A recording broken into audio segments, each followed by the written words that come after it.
Hello, my name is Douglas Bloch. Welcome to the Depression Recovery Channel, where each week we talk about practical tools and coping strategies for healing from depression and anxiety. Today is Flashback Friday, a feature in which I republish one of my earlier videos you might not have seen that contains really important coping strategies that will help you attain a better mood. Now here's today's video. The title of today's video is When Distraction is a Good Thing. Before we go on, we're going to tell our weekly joke. And, the other day I tried to push the envelope, but it was stationary. I love puns, don't you?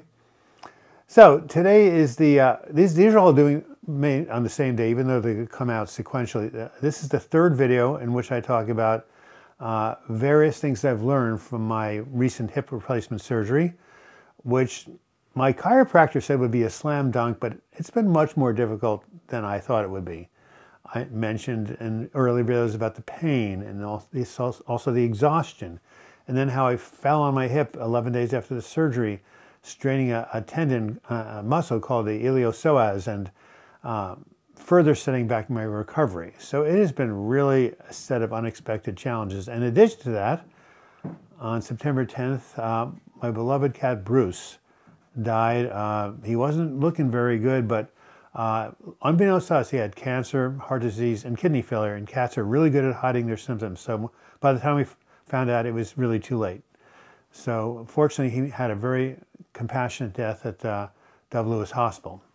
Nonetheless, this has all been exhausting and debilitating, and I'm trying to get back on my feet. A few mornings ago, I was lying in bed ruminating, as people who are depressed or want to do. And I was thinking about, my loss and grief over Bruce, which is a big deal, by far the most important cat I've ever owned. The swelling in my leg, which was huge, and the pain, when's that going to go away? And also the injury on my psoas muscle, it took 8 months before, what's it going to take now? And I was kind of consumed in my own, inner pain. And then I realized, oh my God, I have some things to do today. At 11:30, I have my lymphatic massage person coming over to my house to drain the lymph, which is going to help with the hip.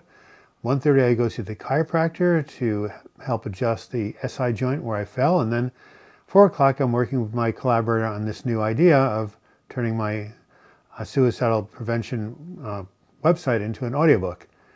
And I realized, I'm glad I have these structures. I'm going to be so engrossed in these activities that for at least a moment I won't be feeling sorry for myself. And then I realized, what's really going on is I'm distracting myself, and in this way, distraction is a good thing. Normally, the word distraction has negative connotations. There's a very, very famous book, years old, called Driven to Distraction, about attention deficit disorder. Then there's something called distracted driving. I should know that. A couple of years ago, I was sitting at a stoplight, minding my own business, looking at my iPhone, and then suddenly a policeman knocked on the window. Hey, that's not okay. Gave me a ticket. And in fact, distracted driving is really dangerous, especially when you're moving. However, in this particular instance, distraction means something differently. It means, yes, losing your focus, but only because you're turning it on to something completely different than the thing that's bothering you. And despite what people may tell you, you can't really focus on two things at the same time with 100% attention. Just like you can't have two objects locating at the same place in space. Just can't happen. So it's either one or the other, or one more than the other. So, for example, I mentioned about my book, When It Hurts Too Much to Live, the audiobook I'm working on. Well, when I'm in that, by nature, the pain in the hip, that has to fade into the background. It's still there, but less noticeable because most of my attention is over here on the book. And that's how distraction works. I talk about this principle in my video called How to Stop Ruminating. Kind of ironically, that video was released January 4th, 2016, the day before I went into the psych ward. And guess what I was doing during that video? Ruminating about whether I should go in the hospital. Anyway, when you ruminate, you have this negative circular thought pattern that goes round and around like a rat on a treadmill, never resolving. So to break that pattern, you can distract yourself. You can go for a walk or a quick run. You can play a piece of music. You can call a friend. Anything that, again, moves your attention this way. If you're depressed, however, it's hard to do it yourself, so this is when it might be good to have a good friend come over, help you out, call you. You may need the support from other people. But the general idea is when you're locked into this obsessive thinking, you need to do something to get out of it. It turns out that distraction can be used to help with physical pain as well as emotional pain. My brother, who unfortunately had a back surgery that went bad 7 years ago, has been in chronic pain ever since. I say, Ted, what do you do? He said, a lot of things you recommend in the book. I try to distract myself, calling a friend, going for a walk as much as I can.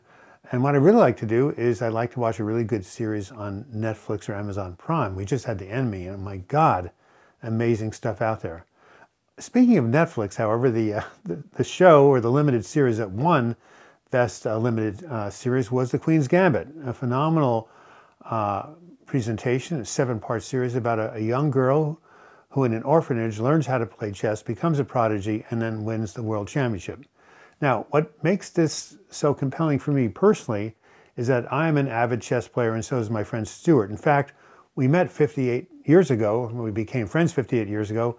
When I taught him how to play chess, we eventually ran the chess team, high school chess team, and won the Long Island Chess Tournament in 1967. So now, as we've been watching The Queen's Gambit, we can actually talk about the chess games on there. Some of them are recreation of famous games, and many of the grandmasters referred to it. So it basically gets my attention because it's a good story, great acting, and it gives a way for me and my friend to bond to each other, and it's really been a total experience. So, given how engrossed I am watching this with my best friend, as each episode has come up, I've really been distracted or forgotten about the throbbing in the left hip, the worries about getting better. And what makes this special is because it's on the same day every week, I have something to look forward to, as we do with all rituals. And I had a video called Do You Have Something to Look Forward to? So just every day, it's getting closer, closer, closer to the Queen's Gambit. Endorphins released, wonderful thing. Ironically, the same thing happened years ago when I was in the hospital, my last hospitalization. This time there was a well-known series on PBS called Downton Abbey. At one point it was all the rage, and while I was in the hospital, guess what? I was there for 4 weeks, so they let me, every week at the same time, watch one of the episodes. Same thing, I was looking forward to it, engrossed in it, and of course, being in a psych ward is really a very difficult experience. So again, a wonderful thing to give me temporary distraction. Now, sometimes a distraction is not something you have to consciously create for yourself. Sometimes it comes out of nowhere, and I call these moments of grace. I did a video called Notice Moments of Grace, where I talk about in my life and other people's life where simply, spontaneously, something comes along that takes your mind off your current suffering. And I wanted to read an excerpt about one episode, or one instance of that, from my book, When Going Through Hell Don't Stop. It was way, way back when, 1997. I was, again, just struggling one day at a time to survive. And so, here's what happened.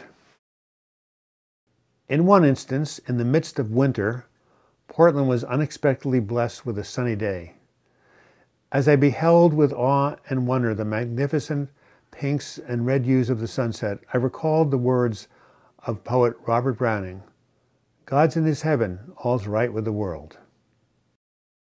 And for that moment that we saw this beautiful sunset, or I saw this beautiful sunset, I was so entranced with it that, again, temporarily forgot my troubles.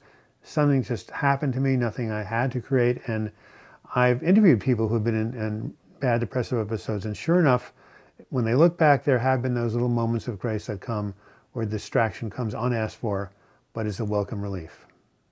So in conclusion, one of the most effective and least costly ways to manage both physical and emotional pain is through the power of distraction. That is, turning your attention elsewhere. When you combine this with traditional ways of treating depression, such as psychotherapy, medication, distraction can make your load a lot lighter to bear. And sometimes, even a 5% reduction in pain can be enough and give you enough relief to make it through another day. This has been Douglas Bloch. I hope you found the information on this Flashback Friday video helpful. If so, please give it a like, as likes draw more and more people to this channel and hopefully some more subscribers. You can also leave your comments in the comments section or email me, douglasbloch@gmail.com. If you do want to subscribe to this channel, click on my photo in the closing credits. You'll be taken to my subscribe page. And if you click on the bell to the right, you'll be notified every time I do a new video or live chat.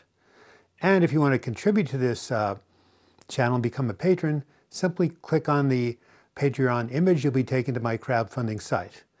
And until next video, I wish you the best in your mental health recovery. Thank you so much.